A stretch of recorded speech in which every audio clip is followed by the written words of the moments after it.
एक ज्ञानी मॉन्क जंगल के एक वृक्ष के नीचे ध्यान किया करते थे।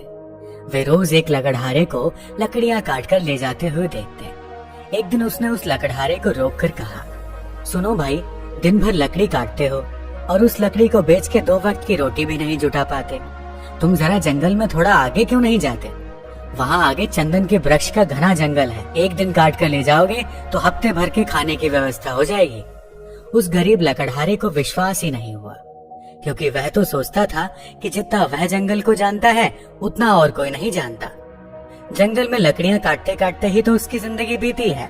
यह साधु यहाँ इस वृक्ष के नीचे बैठा रहता है, इसको क्या खाक पता होगा जंगल के बारे में। मानने का मन तो नहीं हुआ, लेकिन फिर सोचा कि नुकसान ही क्या है, कौन जाने शायद वह सन्यासी ठीक कह रहा हो। फिर झूठ भी कहेगा क्यों, शांत आदमी मालूम पड़ता है, दयालु भी लगता है और इससे पहले कभी बोला भी नहीं है। एक बार प्रयोग करके देखने में क्या जाता है। साधु की बातों पर विश्वास करके वह लकड़हारा जंगल में आगे गया। जब वह वहां से लौटा तो साधु के चरणों में सिर रख दिया और कहा, मुझे क्षमा करना, मेरे मन में बहुत संदेह आया था, क्योंकि मैं सोचता था कि मुझसे ज्यादा इस जंगल के बारे में और कौन जानता है। मेरा बाप भी लकड़हारा था, उसका बाप भी लकड़हारा था। हम इसी जंगल में लकड़ियां काट काट कर अपना गुजारा कर रहे हैं। कभी ये सोचा ही नहीं कि इससे आगे भी शायद कुछ हो सकता है। मैं भी कैसा अभागा हूँ, काश पहले पता चल जाता तो आधी जिंदगी गरीबी में न गुजारनी पड़ती। साधु ने कहा, कोई फिक्र मत करो, जब जागो तभी सवेरा है। अब जाओ और जाकर चंदन की लकड़ियां काटो। अब उस लकड़हारे के दिन बड़े मजे से गुजरने लगे। एक दिन लकड़ियां काट लेता, 7-8 दिन जंगल जाने की जरूरत ही नहीं पड़ती। बाजार में उसकी इतनी कीमत मिल जाती जिससे वो अपने परिवार के लिए हफ्तों के राशन पानी का बंदोबस्त कर लेता। ऐसे ही दिन गुजरने लगे। लकड़हारा हफ्ते में एक दिन जंगल जाता, चंदन की लकड़ियां काटता और जाकर उन्हें बाजार में बेच देता। एक दिन जब वो लकड़ियां काटने जा रहा था तो उस साधु ने उसे रोककर कहा, तुम जब से चंदन की लकड़ियां ही काट रहे हो, आगे नहीं गए? तुम्हारे मन में कभी ये सवाल नहीं आता कि इससे आगे भी कुछ हो सकता है? यह तो मेरे मन में सवाल ही नहीं आया कि चंदन के आगे भी कुछ हो सकता है, लकड़हारे ने कहा। साधु ने कहा, चंदन के आगे जरा जाओ तो वहाँ चांदी की खदान है। लकड़ियां काटना छोड़ो, एक दिन ले जाओगे, 2-4 महीने के लिए हो जाएगा।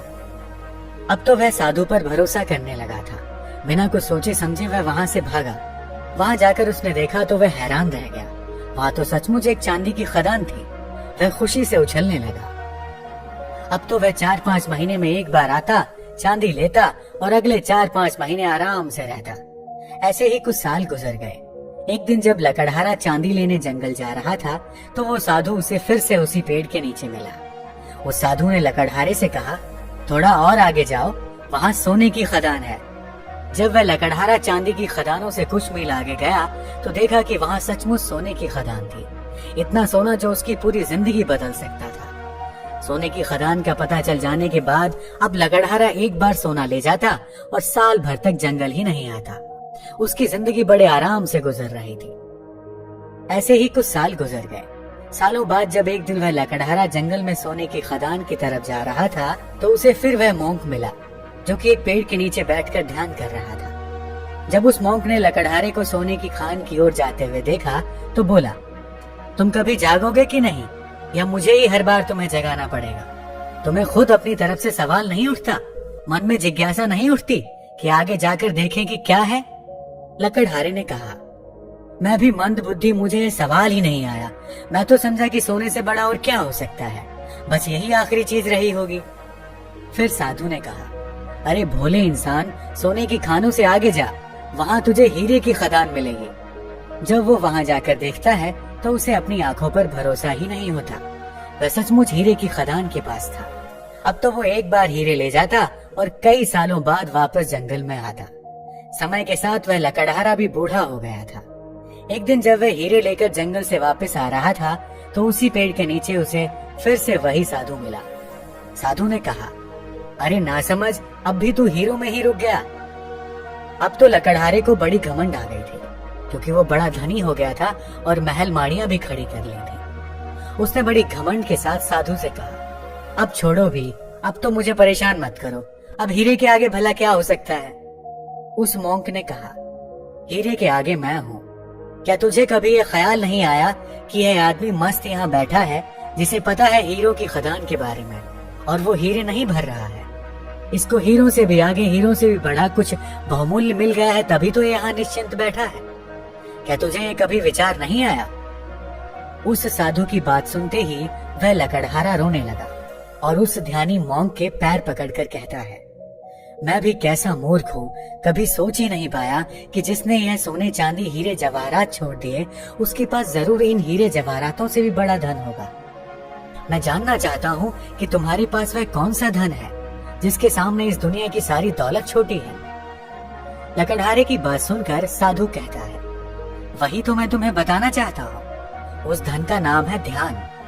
लकड़हारे ने कहा, लेकिन मुझे तो ध्यान करना ही नहीं आता। साधु ने कहा, ध्यान करना बहुत सरल है। बाहर का धन तो बहुत इकट्ठा कर लिया, अब जरा भीतर की ओर मुड़ जाओ और आराम से बैठ जाओ, फिर देखो कि तुम्हारे अंदर क्या चल रहा है। अगर कोई अनुभव हो तो उसे पकड़ो मत, बस देखो। हो सकता है तुम्हें परमात्मा मिले, लेकिन तुम्हें उन्हें भी नहीं पकड़ना है। तब तक देखते रहो जब तक कि सभी अनुभव, सभी विचार शांत ना हो जाए। मगर ध्यान रहे, जबरदस्ती किसी भी अनुभव को करने की कोशिश मत करना। इस विचार को खत्म करने का प्रयास कभी मत करना। जब कोई अनुभव ना रहे और कोई विचार ना रहे, तब तुम निर्भीक होकर समाधि में स्थित हो जाओगे। फिर इधर उधर नहीं भटकोगे और तभी केवल शून्य होगा, और उस शून्य में ही चलता है बोध का दिया, आत्मज्ञान का दिया। ध्यान करने के लिए एक चीज जो सबसे महत्वपूर्ण है वो है धैर्य। आपके भीतर इतना धैर्य होना चाहिए कि घटना आज घटे या कई वर्ष बाद, आप ध्यान करने के लिए हमेशा तैयार रहें।